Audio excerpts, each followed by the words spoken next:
saudaraku yang dikasihi oleh Tuhan, tentunya di antara saudara pernah yang namanya bepergian.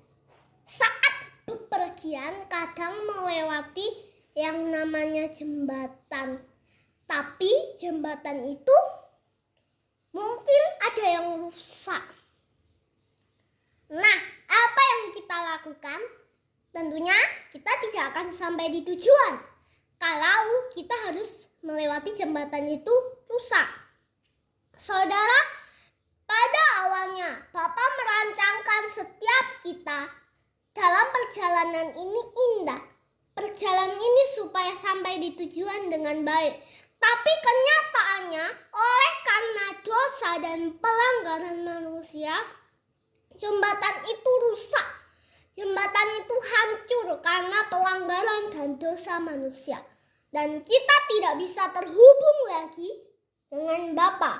Kita pisah dengan Bapa. Harusnya maut atau kebinasaan yang kita terima. Tapi oleh kasih karunia Tuhan, Yohanes 3 ayat ke-16 katakan, karena begitu besar kasih Allah akan dunia ini, sehingga ia telah mengaruniakan anaknya yang tunggal, supaya orang yang percaya kepadanya tidak binasa, melainkan beroleh hidup yang kekal. Sebentar lagi kita memperingati Paskah, mengingatkan kita semua, Bapa tidak ingin hubungan kita rusak. Akhirnya Bapa mengirim putranya yang tunggal, yang bernama Yesus, menjadi jembatan, menjadi perantara kita, supaya terhubung lagi hubungan kita, dan kita bisa sampai kepada tujuan, yaitu rencana Tuhan yang indah, keselamatan yang kekal.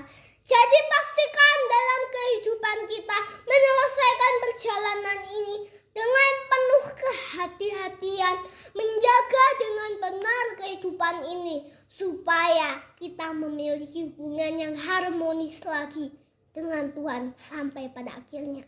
Amin. Dan Yesus memberkati.